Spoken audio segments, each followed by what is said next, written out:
주님은 나의 최고봉 7월 14일 묵상을 시작하겠습니다. 오늘의 제목은 모독에 대한 대처입니다. 오늘의 말씀을 읽겠습니다. 마태복음 5장 38절에서 42절입니다.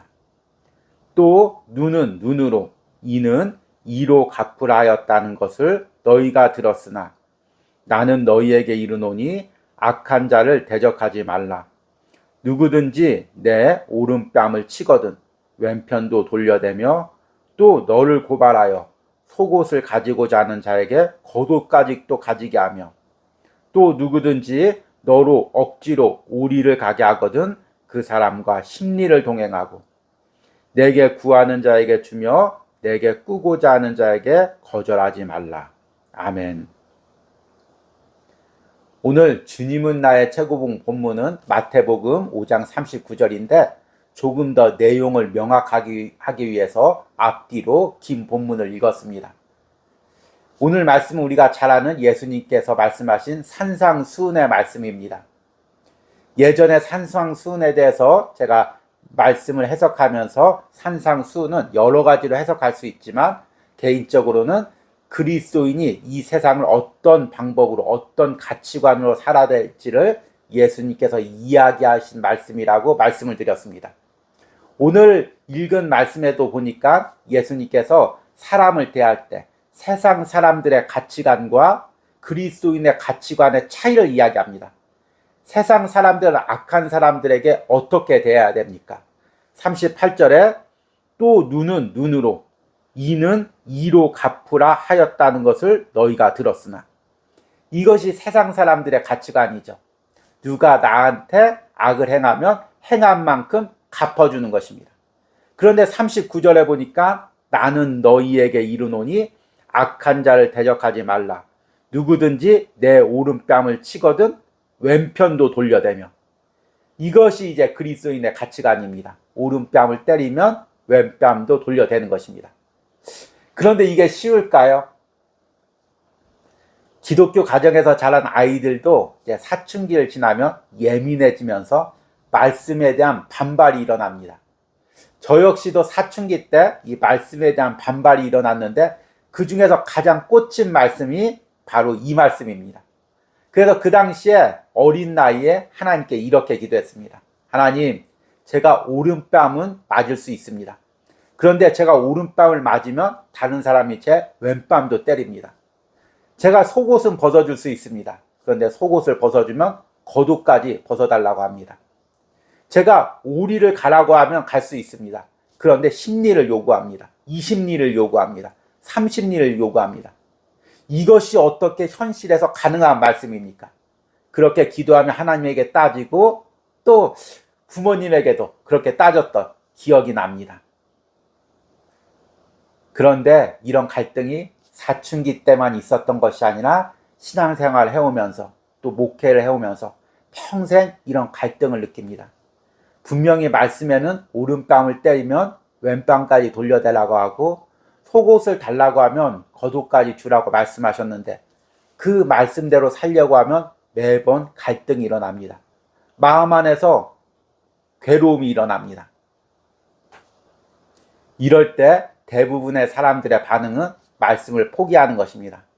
자신을 한계 짓는 것입니다. 아, 이 말씀대로 살기는 불가능하다. 나는 이 말씀을 실천할 그런 능력이 되는 사람이 아니다. 미리 한계 짓고 말씀대로 살기를 포기하는 것입니다.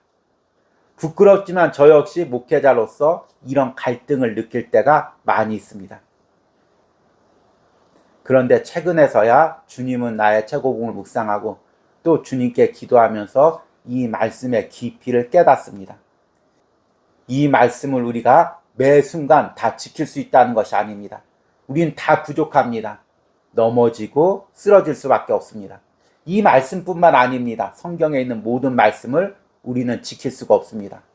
문제는 내가 지킬 수 없다고 미리 포기하고 나는 이 말씀과 상관없다고 선을 긋는 것과 아니면은 지킬 수 없지만 몸부림치면서 그 말씀대로 살기 위해서 성령님의 도움을 간구하는 것과 차이가 있다는 것입니다. 우리는 오른뺨을 때리면 왼뺨을 돌려대기는커녕 화를 냅니다. 예수님의 마음으로 인내하려고 해도 견딜 수가 없습니다. 그러나 매 순간 성령님께 나의 부족함을 고백하고 주님, 오늘은 오른밤을 대고 화를 냈지만 내일은 오른밤을 맞고 인내할 수 있게 해주십시오. 그리고 그 다음 날은 왼밤도 될 수 있도록 나의 신앙을 성장시켜 주십시오.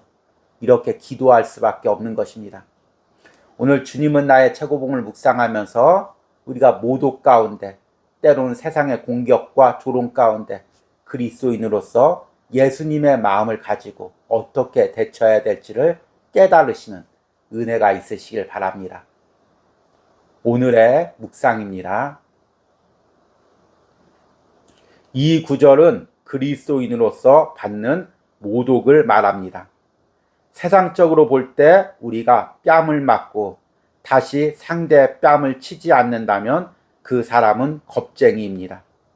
그러나 영적인 차원에서 어떤 사람이 뺨을 맞고 같이 뺨을 치지 않는다면 이는 그 사람 안에 하나님의 아들이 계심이 드러나는 것입니다.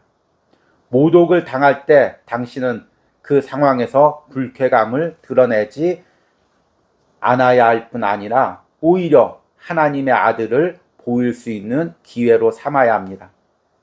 당신은 예수님의 성품을 흉내낼 수 없습니다. 오직 그분이 당신 안에 계신지 아닌지가 문제입니다. 성도가 받는 모독은 주 예수 그리스도의 말할 수 없는 향기를 드러낼 수 있는 기회입니다. 산상수훈의 가르침은 이것이 너희 의무이다를 말하는 것이 아니라 오히려 너의 의무가 아닌 것을 하라는 것입니다. 1마일을 함께 더 걸어주는 것은 당신의 의무가 아니며 왼뺨을 돌려대는 것도 당신의 의무가 아닙니다. 그러나 예수님께서는 만일 당신이 예수님의 제자라면 언제나 이와 같은 일들을 해야 한다는 것입니다. 주님의 제자들에게는 이러한 말이 통하지 않습니다. 이제는 더 이상 참을 수 없어. 너무 많이 오해를 받았고 너무 많이 억울해. 우리가 우리 주장을 하는 매 순간마다 우리는 하나님의 아들께 해를 끼치는 것입니다. 그러나 그 모독과 오해와 억울함을 그냥 당하면 우리는 주님께서 해를 당하시는 것을 막을 수 있습니다. 바로 이 의미가 주님의 남은 고난에 동참한다는 의미입니다. 그리스도의 제자로서 우리의 삶 속에서 가장 중요하게 생각해야 하는 것은 그리스도의 영광이지 나 자신의 영광이 아닙니다. 결코 다른 사람에게 나의 권리를 주장하지 마십시오. 그러나 언제나 올바른 사람이 되십시오. 우리는 언제나 자신에 관한 공의를 구하지만 산상수훈의 가르침에 따라 결코 자신을 위한 공의를 구하지 말고 다른 사람에게 공의를 행하는 일을 멈춰서는 안 됩니다. 아멘. 저는 올해 매일같이 주님은 나의 최고봉을 묵상하면서 매 순간 갈등을 느낍니다. 맨 처음에 이제 그날의 본문을 펴서 묵상하면 한두 번 읽었을 때 내 안에 이런 마음이 듭니다. 아, 내가 이 말씀대로 살 수 있을까?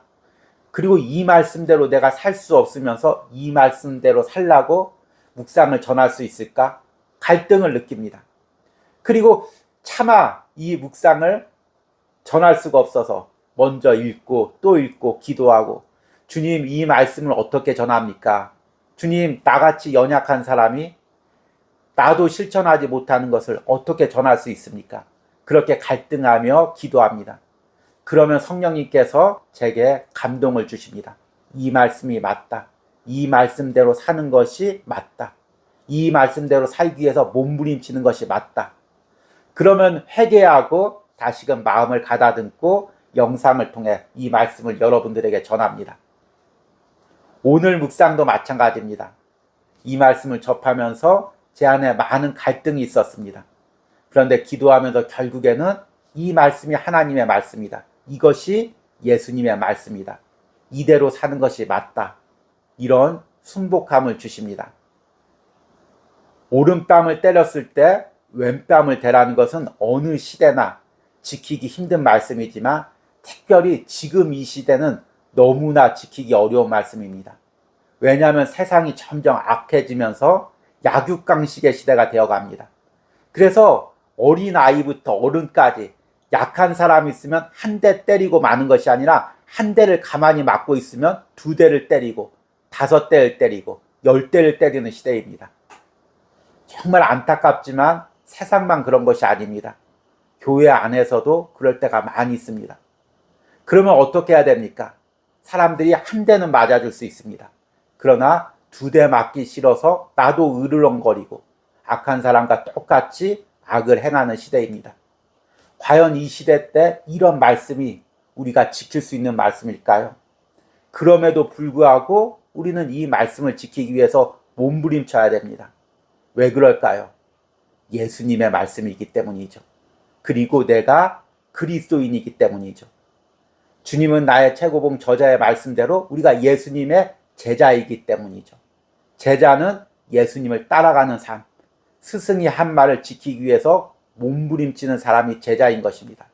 내가 제자의 삶을 포기하지 않는다면, 그리스도인으로서의 삶을 포기하지 않는다면 이 말씀을 지키기 위해서 몸부림을 쳐야 됩니다. 오늘 저자도 이 부분을 이렇게 이야기합니다. 이 구절은 그리스도인으로서 받는 모독을 말합니다. 세상적으로 볼 때 우리가 뺨을 맞고 다시 상대 뺨을 치지 않는다면 그 사람은 겁쟁이입니다.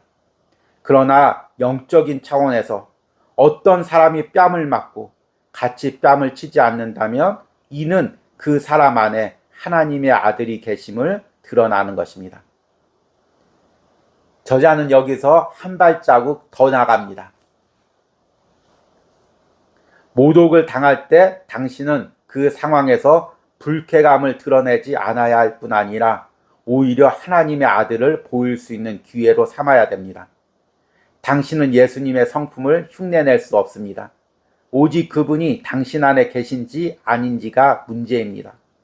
성도가 받는 모독은 주 예수 그리스도의 말할 수 없는 향기를 드러낼 수 있는 기회입니다. 저는 이 묵상을 하면서 내 안에 그리스도가 있고, 그래서 내가 누가 어떤 모독을 하든 어떤 조롱을 하든 그것을 다 참아낼 수 있고, 그래서 여러분도 저를 닮아서 이렇게 그리스도인 같은 삶을 살아야 된다, 이렇게 이야기할 수가 없습니다. 저는 오른뺨을 맞고 화를 내지 않을 수가 있습니다. 그 정도 인내는 할 수 있습니다. 문제는 내 안에 그리스도의 성품이 있어서 그것을 마음 깊숙한 곳에서 인내할 수 없다는 것입니다. 단지 겉으로 참을 뿐입니다. 그래서 많은 사람들이 때로는 저보고 목사님 어떻게 그렇게 잘 인내하십니까? 목사님 어떻게 그렇게 성품이 좋습니까? 이렇게 이야기할 때가 있습니다. 그럴 때마다 저는 찔립니다. 비록 제가 겉으로는 참았지만 마음 안에선 제 안에 분노가 있고 또 제 안에 갈등이 있었기 때문입니다. 그리고 이 말씀처럼 그리스도의 성품으로서 온전히 마음 안에서까지 인내할 수는 없습니다. 그렇다고 제가 포기하고 여러분도 포기하는 것이 아닙니다. 이 말씀대로 살기 위해서 우리가 몸부림을 치는 것입니다. 주님, 아직도 내 안에 죄성이 남아있기에, 아직도 내 안에 인간적인 마음이 있어서 내가 이렇게 분내합니다. 내가 억울해합니다. 주님, 그런데 이 마음까지도 다 내려놓을 수 있는 그리스도의 성품을 주시옵소서. 그렇게 기도해야 하는 것입니다. 저자는 우리가 그리스도인이라면, 예수님의 제자라면 못 참겠다, 못 견디겠다, 더 이상은 못 감당하겠다, 이런 변명이 통하지 않는다고 이야기합니다. 그러나 예수님께서는 만일 당신이 예수님의 제자라면 언제나 이와 같은 일들을 해야 한다는 것입니다. 주님의 제자에게는 이러한 말이 통하지 않습니다. 이제는 더 이상 참을 수 없어. 너무 많이 오해를 받았고 너무 많이 억울해. 우리가 우리 주장을 하는 매 순간마다 우리는 하나님의 아들께 해를 끼치는 것입니다. 그러나 그 모독과 오해와 억울함을 그냥 당하면 우리는 주님께서 해를 당하신 것을 막을 수 있습니다. 바로 이 의미가 주님의 남은 고난에 동참한다는 의미입니다. 그리스도의 제자로서 우리의 삶 속에서 가장 중요하게 생각해야 하는 것은 그리스도의 영광이지 나 자신의 영광이 아닙니다. 여러분은 지금 세상에서 또 사람들에게 어떤 모욕과 조롱과 또 공격을 당하고 있습니까? 그 과정 가운데서 여러분들은 어떻게 반응하고 있습니까? 여러분의 심령 깊숙한 곳은 어떻게 찢겨지고 어떻게 상처를 입고 있습니까? 그럴 때마다 이런 생각이 들지 않습니까? 언제까지 나만 참아야 되지? 다 같이 예수님을 믿는 사람인데 저 사람은 다 성격대로 하는데 왜 나만 참아야 하지? 이런 마음이 들지는 않습니까? 그러나 그때마다 다시 한번 예수님 붙들고 예수님의 십자가 붙들고 승리하시길 바랍니다. 성령님이 주시는 마음으로 인내하고 참으시기 바랍니다. 우리 그리스도인이 인내하고 참는다는 것은 무기력해서 인내하고 참는 것이 아닙니다. 하나님의 공의를 믿기 때문입니다. 시편에 보면 다윗은 자신이 당한 억울함을 하나님께 다 아뢰입니다. 그러나 시편 끝에서는 다윗이 꼭 이런 말로 하나님을 향한 기도를 마무리합니다. 나는 하나님을 신뢰합니다. 나는 하나님께 소망을 둡니다. 나는 하나님의 공의를 믿습니다. 이런 고백으로 시편을 마무리합니다. 우리가 세상에서 핍박을 받을 때, 사람들에게 모욕을 받을 때 물론 그리스도의 마음으로 참고 인내합니다. 그러나 우리에게는 또한 하나님이 있습니다. 여러분들이 하나님의 공의를 위해서 하나님의 뜻대로 살다가 억울하게 핍박을 받고 모욕을 당하고 조롱을 받는다면 하나님께서 다 갚아주실 것입니다. 이 땅에서 갚아주지 않는다면 하늘나라에서 갚아주실 것입니다. 하나님은 살아계시기 때문입니다.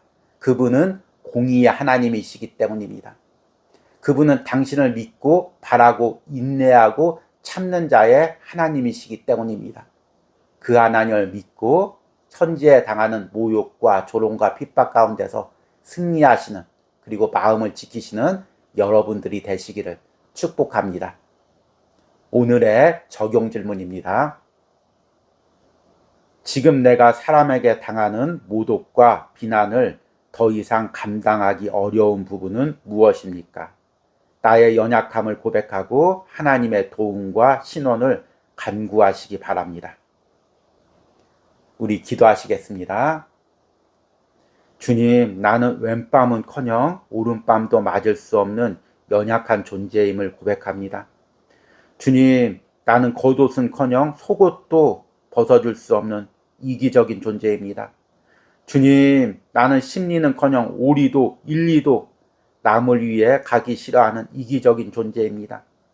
그럼에도 불구하고 몸부림치면서 예수님의 말씀을 따라 살려고 아버지 순종하며 기도합니다. 주님, 나의 연약한 심령 가운데, 주님 완고한 심령 가운데 성령님께서 주셔서 예수님의 마음을 주시옵소서. 매 순간 주님을 따라가고 순종할 수 있는 마음을 주시옵소서.